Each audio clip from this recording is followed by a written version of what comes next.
도 그렇고 내일도 그렇습니다. 오늘 말씀에 나온 맹인 같은 경우는요, 더더욱 그런 인생이었습니다. 맹인으로 태어난 이 사람에게요, 예수님께서는 하나님의 일을 나타내고자 하셨는데, 오늘 말씀에서 예수님과 제자들은요, 길을 가다가 이 맹인을 발견하게 됩니다. 근데 이 맹인을 본 제자들이요, 예수님께 질문을 하게 됩니다. 2절 말씀입니다. 제자들이 물어 이르되 랍비여, 이 사람이 맹인으로 난 것이 누구의 죄로 인함이니까? 자기니까 그의 부모니까? 이 질문은요, 신학적이기도 하고 나름 유식함을 드러낼 수 있는 질문이기도 하지만 그만큼 비정하고 이 맹인에 대한 배려가 전혀 없는, 어떻게 보면 조금은 악한 질문이기도 합니다. 매우 잔인하죠. 이 맹인이 들리는 가운데 누구 죄 때문에 이 사람이 맹인으로 태어났습니까? 라고 묻는데, 맹인으로 태어난 것도 억울한데 이 사람 죄입니까? 부모님 죄입니까? 라고 묻는 것은 너무나도 큰 아픔이 될 수밖에 없는 상황이었다라는 것입니다. 인간이요, 죄를 지어서 하나님을 떠나잖아요. 그러니까 이 죄로 인해서 사망이 들어왔습니다.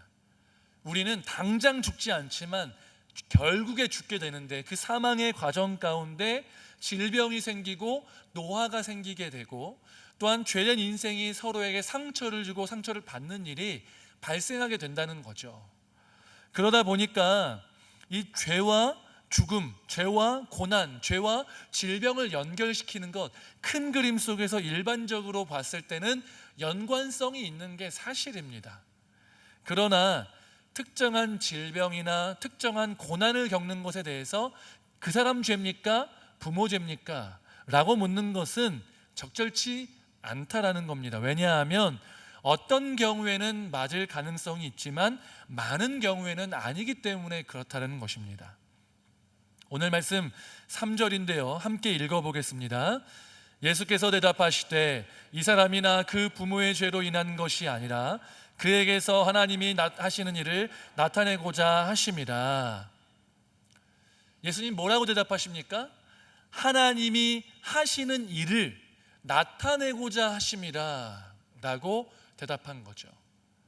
이 사람이 맹인된 것은 그 사람 죄 때문도 아니고 그 부모의 죄 때문도 아니고, 그에게서 이 맹인된 가운데 하나님이 어떤 일을 나타내고자 하시기 위해서 이러한 상황이 조금은 그 사람에게 비참하고 고통스럽긴 하지만 하나님이 그 일을 위해서 이렇게 행하셨다라고 말씀하고 계신 것입니다. 제3자가 보기에는 그렇구나, 하나님이 그 사람 가운데 눈을 띄워주시고 놀라운 일들을 하기 위해서 그 사람이 맹인으로 태어났구나라고 이해할 수 있지만, 그게 내 일이 된다면, 맹인의 입장에서 그 얘기를 들으면요, 그게 위로가 되는 말씀은 아닐 수 있다라는 겁니다. 내 아픔, 내 고통, 내 상처를 통해서 하나님이 일하신다고 한들 그 상처가 사라지는 것은 아닙니다. 맹인으로 나서 눈을 뜨게 되었다 할지라도 이제는 새로운 삶이 펼쳐지는 것은 사실이지만, 그간 있었던 삶의 고난과 어려움, 또한 수치와 조롱이 사라지는 것은 아니라는 거예요. 우리 중에도 오늘 말씀에 나오는 맹인처럼요, 선천적인 질병으로 신음하는 사람들도 존재합니다. 또한 후천적으로 질병이 생기거나 후천적으로 장애를 겪거나 사고를 당하는 사람들도 있습니다. 이런 신체적인 것들 뿐만 아니라 삶을 살아가면서 상처를 받기도 하고, 나의 외모, 능력, 성격 등이 마음에 들지 않아서 컴플렉스로 고통스러워하고 힘든 시간을 보내는 사람들도 존재할 수 있습니다. 그런 가운데 그런 우리에게 예수님께서 얘가 이런 것은 이 사람 죄도 아니고 부모 죄도 아니고 그의 삶 가운데 하나님이 일하시기 위해서다 라고 말씀하고 계시는 거랑 똑같다는 거죠. 예수님이 그렇게 말씀하시고 기적을 베푸셔서 치유한다고 했을 때요, 물론 감사하죠. 왜? 못 보는 것보다 보는 게 낫고요, 너무 감사한 일인 것은 맞아요. 그런데 한편으로는 만약에 그 눈뜬 것만이 일어나는 일의 전부라면 억울한 마음이 클 수 있다라는 거죠. 그렇지 않겠습니까? 여러분, 차라리 내가 죄를 지었다고 가정을 해보세요. 죄를 지어서 잘못해서 하나님이 나에게 뭔가를 주셔서 고통을 받는다. 근데 하나님이 나를 불쌍히 여기신다. 그래서 나에게 그것들을 고쳐주셨다, 역사하셨다 이러면요, 야, 내가 잘못해서 벌어진 일인데 하나님이 나를 사랑하셔서 그래도 나에게 이 일을 행하시다니 감사하다라고 여겨질 수 있을지 모르겠어요. 그런데 내가 잘못한 게 아닌데 맹인으로 태어났어요. 오랜 시간 동안 고통을 받았습니다. 예수님 말씀하시는 게 죄 때문이 아니야. 근데 하나님이 이 사람에게 일하시기 위함이야 라고 해서 눈을 또 띄워줬어요. 띄워준 것 자체는 감사하지만 이렇게 될 바에는 맹인으로 태어나지 않고 처음부터 정상으로 태어났으면 훨씬 더 좋은 일 아니겠습니까? 원망될 수 있는 거죠. 하나님, 나에게 맹인으로 태어나게 하신 이유가 내 눈을 띄워주기 위함이라면 처음부터 눈을 뜬 상태로 태어나게 하시면 되지 않았습니까? 내가 상처를 받고 회복하는 것보다 상처받지 않는 게 더 나은 것이 아닙니까?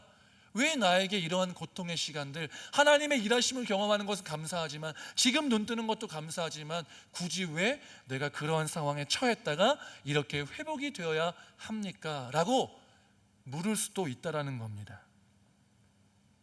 만약에 하나님의 일하심이라는 게 너 눈 띄워주기 위해서 내가 너 맹인으로 태어나겠다라고 만약에 그런 의미로 얘기하셨다고 한다면요, 그 얼마나 병 주고 약 주는 상황 아니겠습니까?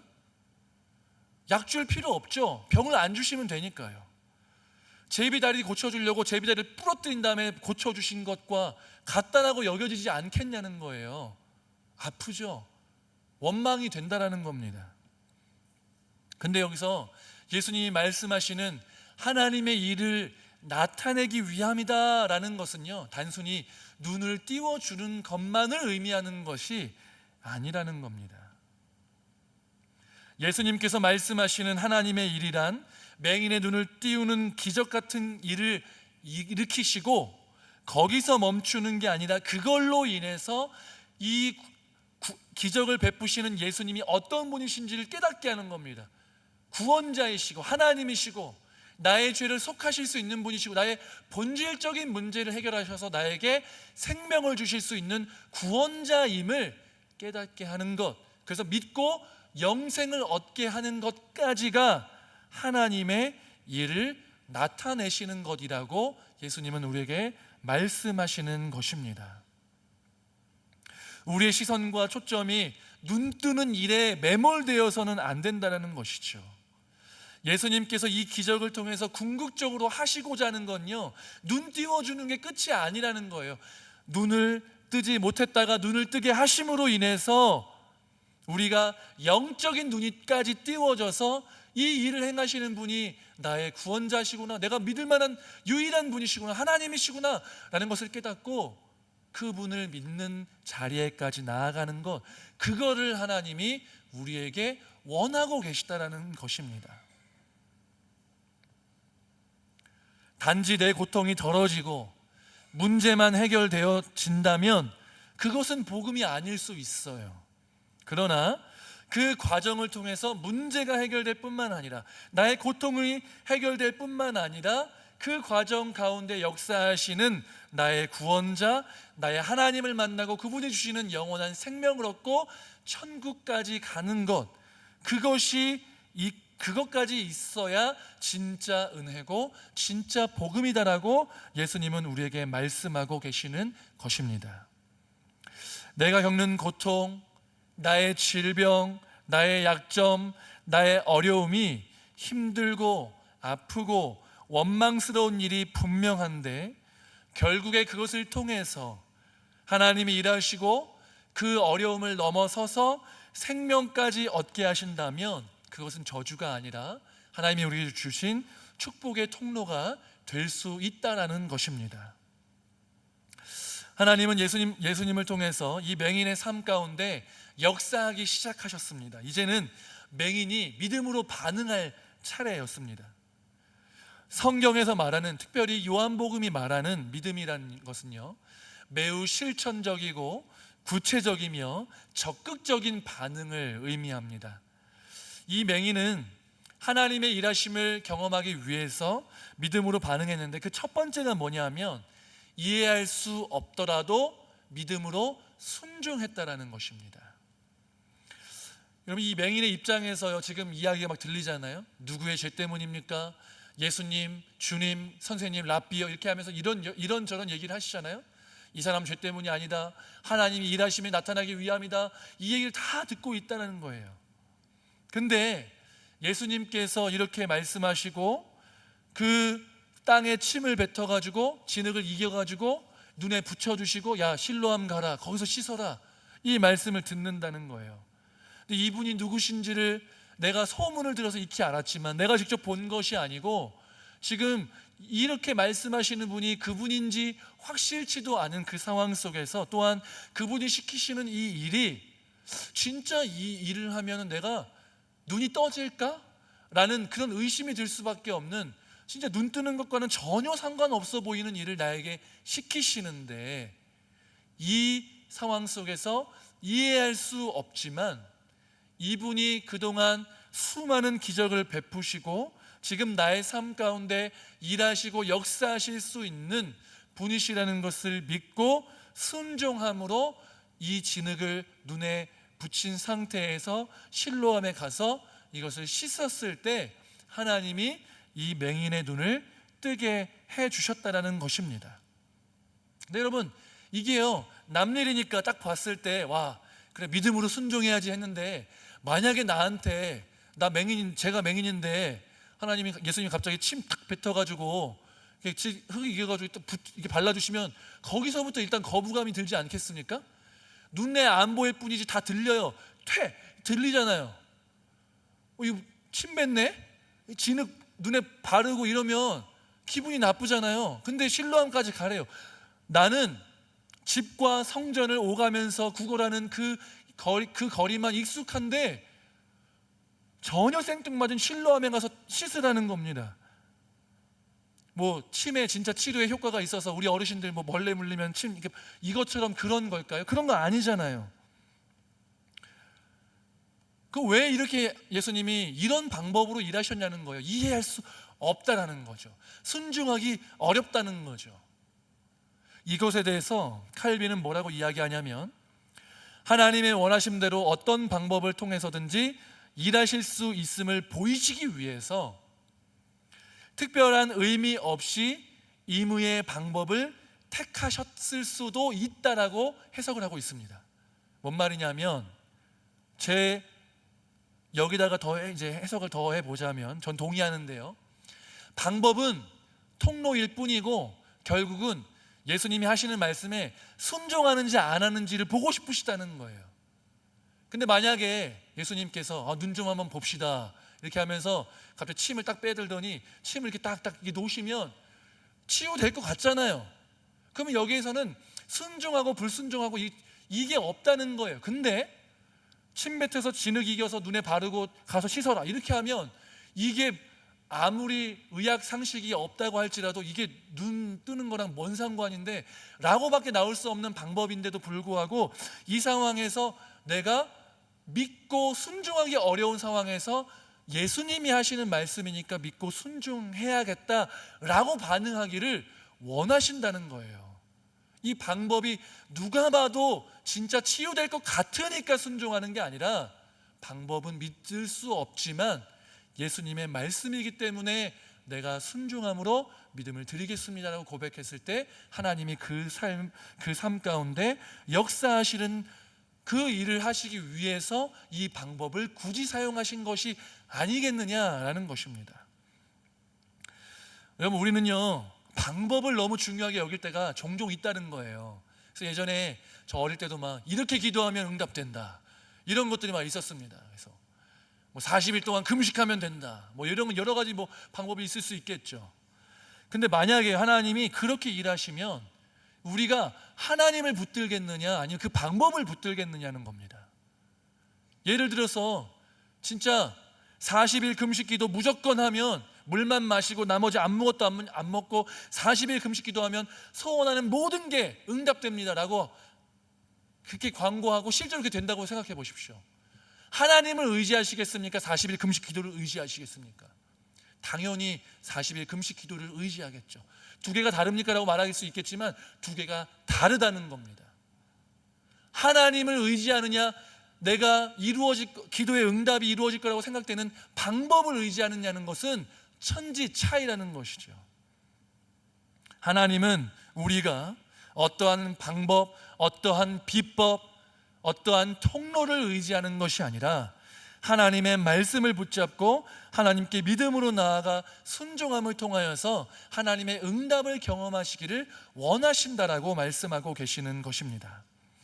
여러분, 도구와 방법이 아니라 하나님을 붙잡으시기를 바랍니다. 믿음으로 붙잡고 믿음으로 순종하시기를 바랍니다. 하나님께서 응답하시기를 간절히 바라고 소원하심으로 인해서 하나님의 응답하심을 경험하시기를 주님의 이름으로 축복합니다.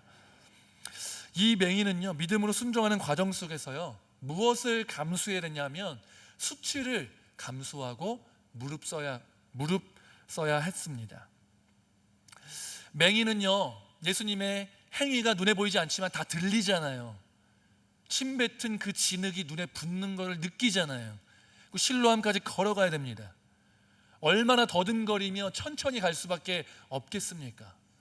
그러면요, 세상 모든 사람에게 광고하는 거예요.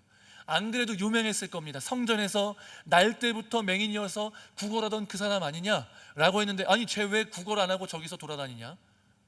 아니 눈에 뭘 붙이고 다니는 거야? 야, 예수님이란 분이 눈에 붙여주셨대. 실로암 가서 씻으랬대. 야, 저러면 낫겠냐?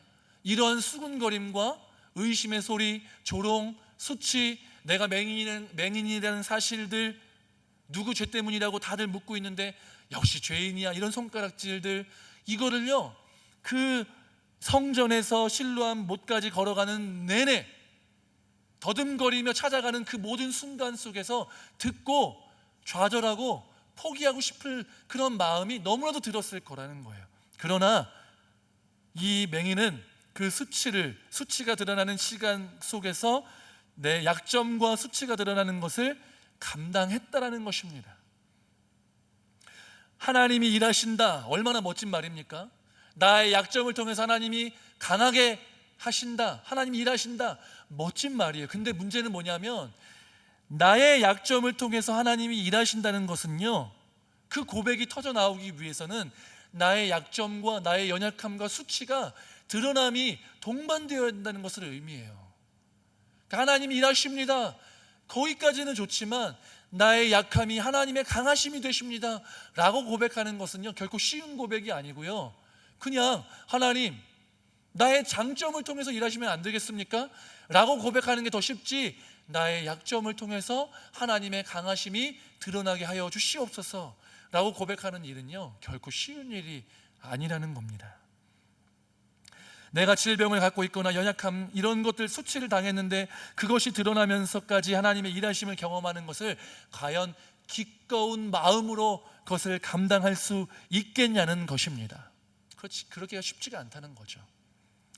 근데 여러분, 우리의 삶 가운데 하나님의 일하심이 드러날 때 우리의 연약함이 드러나기가 정말 두렵잖아요. 나는 나의 수치, 나의 약점 드러나고 싶지 않잖아요. 그 인지상정입니다. 근데 우리가 그 수치를 무릅쓰고 믿음으로 나아가 하나님 앞에서 하나님의 일하심을 경험하게 하기 위해서 예수님은 힘내 라고 말씀하시는 것이 아니라 직접 그것보다 더 큰 수치와 고통을 직접 당하시고 우리에게 오셔서 나도 너의 수치를 알고 이해한다라고 우리에게 말씀하고 계시다는 거예요. 죄인이 아니신데 채찍질을 당하고 모든 옷이 벗겨지고 조롱당하고 침뱉음을 당하고 수치를 당하셨습니다. 그리고 채찍질을 맞으면서 살과 피가 터져나가는 그 고통, 십자가에 달리는 고통, 가장 사랑하는 하나님 아버지께 버림받는 고통을 감수하면서까지 왜 그 일을 행하셨느냐? 유일한 이유, 단 한 가지 이유는 뭐냐면 우리의 수치와 고통스러운 그 인생을 구원하셔서 우리에게 영원한 생명을 주시고 우리에게 하나님 나라로 초대하기 위해서 그 일들을 감당하셨다라는 것입니다. 그렇기 때문에 예수님은 우리의 수치와 고통과 죽으심과 아픔을 이해 못하시고 말로만 우리를 위하시는 분이 아니시라 우리가 당하는 것보다 더 큰 고통과 수치와 아픔으로 우리를 안으시면서 내가 너의 수치와 고통을 안다. 내가 너의 마음을 위로한다. 내가 너를 위해서 더 큰 고통과 수치를 당함으로 너를 구원하기를 원한다라고 우리에게 말씀하고 계신 것입니다. 우리가 잘 알고 있는 송명희 시인이라는 분이 있습니다. 유명한 작사가인데 태어날 때부터 뇌 소아 마비에다가 의사의 부주의로 인해서 손해를 다쳐서 울지도 못하고 몸을 가누지 못하게 되었습니다. 송명희 시인은 어린 시절의 고통을 이렇게 말하고 있습니다.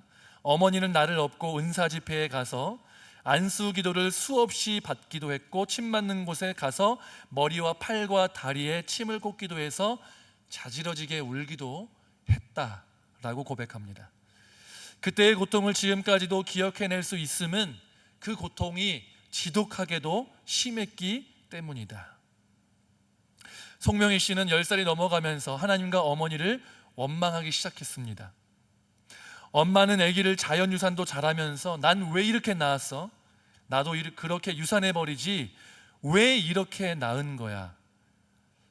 힘든 삶 가운데 16살이 되던 해에 송명희 씨는 극심한 절망 가운데서 하나님을 만났습니다. 교회 강단 밑에서 간절히 하나님께 부르짖었습니다.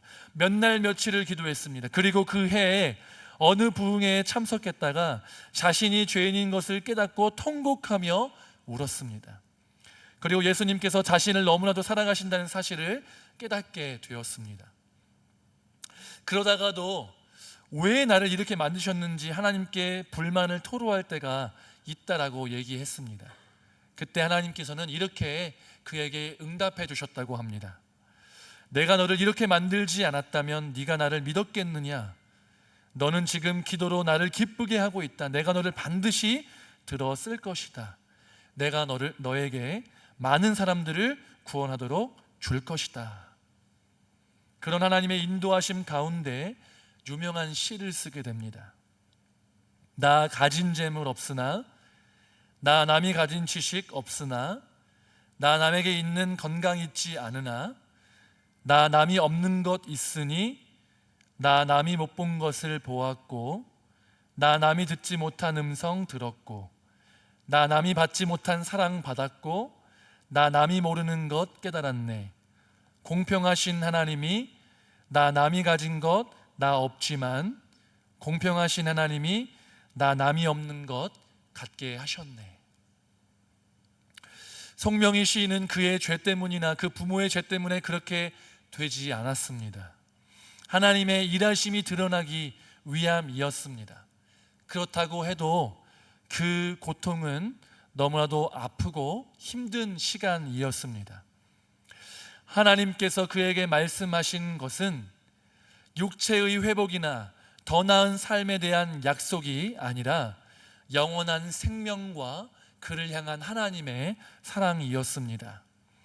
그렇기에 송명희 시인은 자신이 갖지 못한 것들로 인한 아픔을 넘어서서 나에게 주신 그 사랑과 생명에 감사하다라고 고백할 수 있게 되었습니다.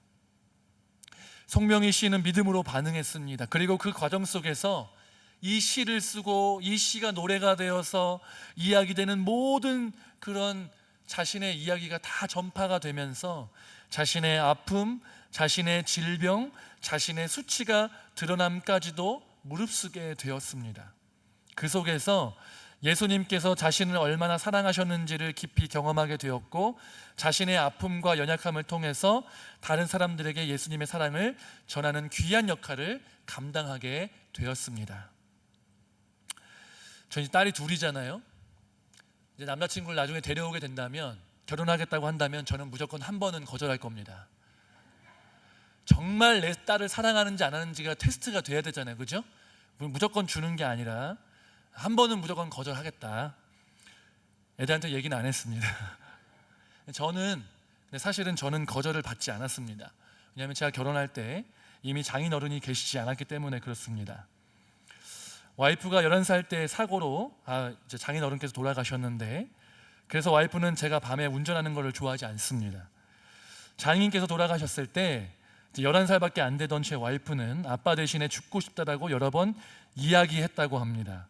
그 이유는 너무 사랑했고 그만큼 너무 큰 고통이었기 때문에 그렇습니다. 나중에 커서 예수님의 십자가의 사랑을 깨닫는데 이 시간들이 사용되었다라고 이야기했습니다. 아버지를 너무 사랑해서 대신 죽고 싶었던 그때의 그 내 마음이 나를 대신해서 죽으신 예수님의 마음이었고 사랑이었음을 깊이 있게 깨닫게 되는 시간이었다라고 이야기했습니다. 여러분, 하나님은 우리 삶 가운데 때로 아픔과 힘듦을 주시지만 그것은 우리를 미워해서나 죄 때문이 아니라 그 고통보다 더 귀한 예수님의 생명을 주시고 하나님께서 나를 얼마나 사랑하시는지를 깨닫게 하기 위한 그 과정이었음을 기억할 필요가 있습니다. 그렇기 때문에 우리는 우리에게 닥친 어려운 상황 속에서 두려움과 아픔 가운데 움츠러들어서 머물러 있지 마시고 하나님께서 내 삶 가운데 일하시기를 간절히 소망하시기를 바랍니다. 하나님께 간구하시기를 바랍니다. 하나님께서 치유하시고 회복하시고 위로하실 줄로 믿습니다. 그리고 더욱더 궁극적으로는 우리를 향한 하나님의 사랑을 깨닫게 되고 영원한 생명을 소유할 뿐만 아니라 정말 날마다 하나님을 향한 사랑과 믿음이 더욱더 깊어지실 수 있는 저와 여러분 되시기를 주님의 이름으로 축복합니다. 다 같이 일어나셔서 찬양하고 기도하시겠습니다.